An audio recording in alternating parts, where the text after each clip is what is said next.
അസ്സലാമലൈക്കും. നമുക്ക് ഇന്നത്തെ ഈ ഒരു പാഠത്തിലേക്ക് പോകാം. ഇന്നത്തെ നമ്മുടെ പാഠം ദുറൂസുൽ ഇഹ്സാനിലെ രണ്ടാമത്തെ പാഠമായ തഖ്വ. അത്തഖ്വ.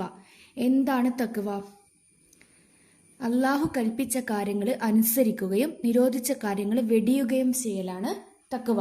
തഖ്വ എന്നാൽ അള്ളാഹു കൽപ്പിച്ച കാര്യങ്ങൾ അനുസരിക്കുക, നിരോധിച്ച കാര്യങ്ങൾ വെടിയുക. അള്ളാഹു കൽപ്പിച്ച കാര്യങ്ങൾ ഒരുപാടുണ്ടല്ലേ, നിസ്കാരം, നോമ്പ്, അങ്ങനെയുള്ള കാര്യങ്ങളൊക്കെ ഉണ്ട്. നിരോധിച്ച കാര്യങ്ങൾ എന്താണ്? കളവ് പറയുക, പിന്നെ ഒരുപാട് തെറ്റ് ചെയ്യാതിരിക്കുക, അങ്ങനെയുള്ള ഒരുപാട് കാര്യങ്ങൾ അള്ളാഹു നിരോധിച്ചിട്ടുണ്ട്.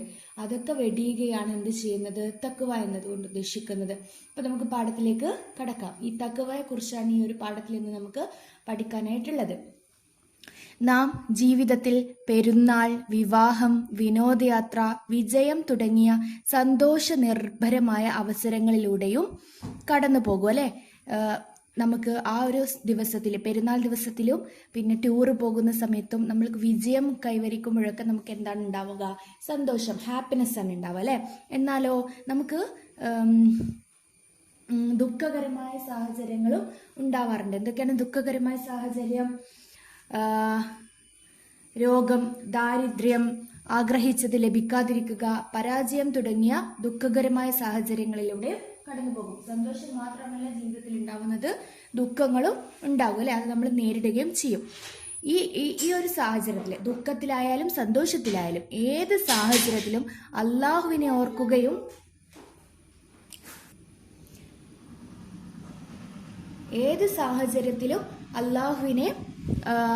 ഓർക്കുകയും അവൻ ഇഷ്ടപ്പെടും വിധം തഖ്വയുള്ളവരായി നാം ജീവിക്കുകയും വേണം.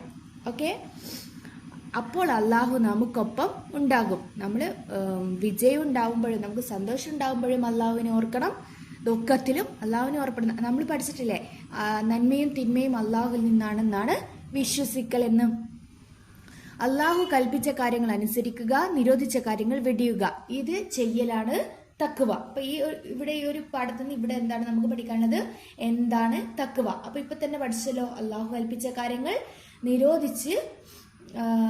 കാര്യങ്ങൾ അനുസരിച്ച് നിരോധിച്ച കാര്യങ്ങൾ വെടിയുകയും ചെയ്യലാണ് തഖ്വ എന്ന് നമ്മൾ പഠിച്ചു. ഇനി ഇവിടെ ഒരു ആയത്ത് കണ്ടോ? ഇന്ന അക്രമക്കും ഇന്ദല്ലാഹി അത്കാക്കും. ഇന്ന അക്രമക്കും ഇന്ദല്ലാഹി അത്കാക്കും. നിശ്ചയം അള്ളാഹുവിന്റെ സന്നിധിയിൽ നിങ്ങൾ ഏറ്റവും ആദരവുള്ളവർ നിങ്ങളിൽ ഏറ്റവും തഖ്വ ഉള്ളവരാണ്. തഖ്വ ഉള്ളവർ, അള്ളാഹുവിന്റെ അടുക്കൽ തഖ്വ ഉള്ളവർക്ക് വലിയ സ്ഥാനമാണുള്ളത്. അവർ അള്ളാഹുവിന്റെ ആദരവുള്ളവരായിട്ടാണ് അള്ളാഹുവിന്റെ അടുക്കൽ കണക്കാക്കുന്നത്. ഇനി ഇവിടെ തഖ്വൽ ഇലാഹി മദാറു കുല്ലി സആദത്തിൻ വതിബാഉ അഹ്വ റഅ്സു ശല്ലി ഹബായിലൻ. ഇവിടെ വേറൊരു ആയത്ത് കണ്ടോ?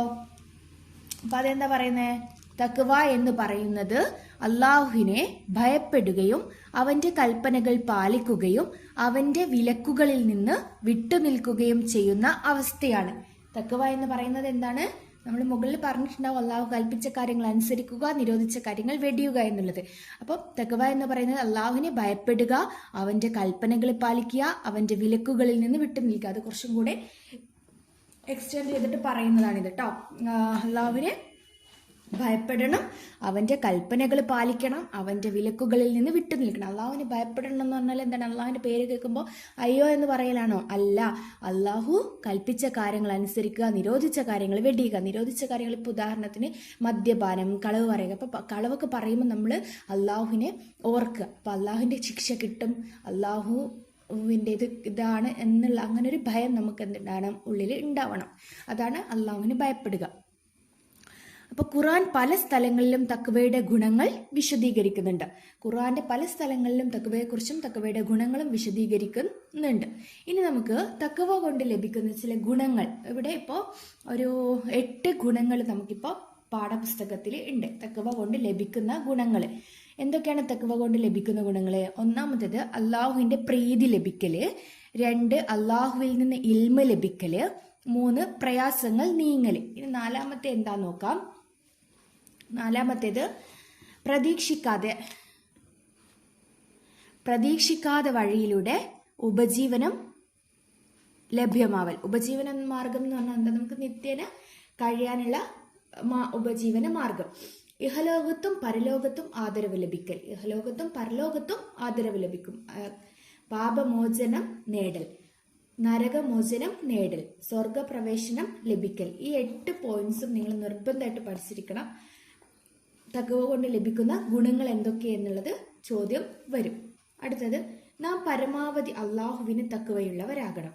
കാല റസൂലുള്ളാഹി സ്വല്ലല്ലാഹു അലൈഹി വസല്ലം, ഇത്തഖില്ലാഹ ഐസുമ കുന്ത വഅത്ബി സയ്യിഅത്തൽ ഹസനത തംഹുഹ വഖാലിഖിന്നാസ ബിഖുലിഖി ഹസൻ. എന്താണ് അതിന്റെ അർത്ഥം? നീ എവിടെയായാലും അള്ളാഹുവിനെ ഭയപ്പെടുക. ഒരു തെറ്റ് സംഭവിച്ചാൽ ഉടനെ തന്നെ നല്ല ഒരു പ്രവൃത്തി ചെയ്യുക. അത് പാപത്തെ മായ്ച്ചു കളയും.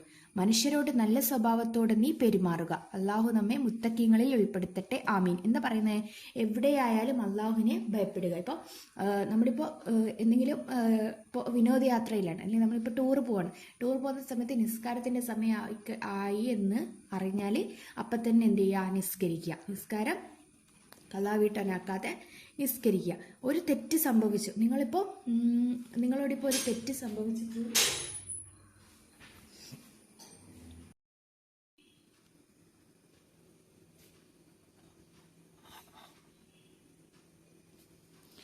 അപ്പോൾ നമ്മൾ ഒരു നന്മ ചെയ്തിട്ട് അല്ലെങ്കിൽ ഒരു പാപം ചെയ്ത് പോയാൽ, നമ്മളോട് ഇപ്പോൾ ഒരു കളവ് പറഞ്ഞു പോയാൽ നമ്മൾ എന്ത് ചെയ്യുക?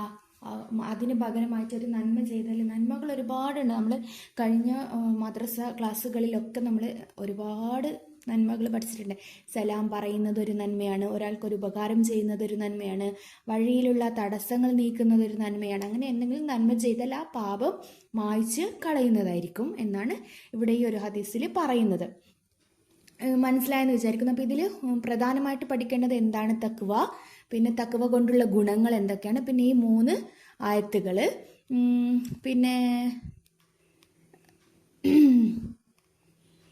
തഖ്വ എന്ന് പറയുന്നത് എന്ത് അവസ്ഥയാണ്, അങ്ങനെയുള്ള കാര്യങ്ങളൊക്കെയാണ് ഈ ഒരു പാഠത്തിൽ നിങ്ങൾക്ക് പ്രധാനമായിട്ട് പഠിക്കാനുള്ളത്. ഇനി ഉത്തരം പറയാൻ വേണ്ടിയിട്ടാണ്, ഇവിടെ ഉത്തരം പറയാൻ വേണ്ടിയിട്ട് ചോദ്യം ആദ്യം ഉള്ളത് തഖ്വ എന്നാൽ എന്ത്? തഖ്വ എന്നാൽ എന്ത് എന്നുള്ളത് നമ്മൾ ആദ്യം തന്നെ പഠിച്ചിട്ടുണ്ടായിരുന്നു. എന്താണ് തഖ്വ?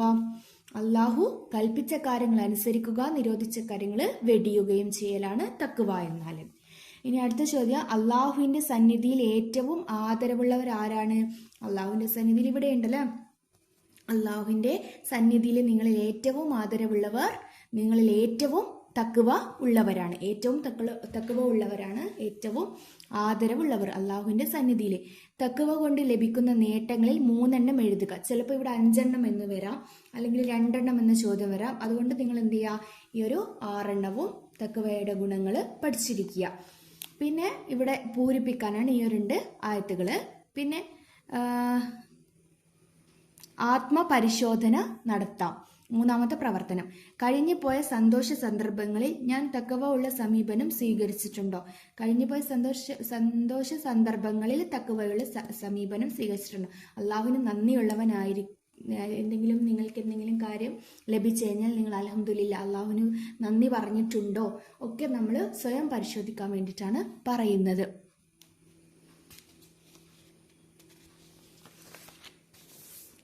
ആ പാഠത്തിലെ പ്രവർത്തനങ്ങൾ കഴിഞ്ഞിട്ടുണ്ട്. 3 തഖ്വയെക്കുറിച്ചുള്ള ഒരു പാഠമാണ് ഈ ഒരു പാഠഭാഗത്തിൽ മുഴുവനായിട്ട് പഠിക്കാനുള്ളതും.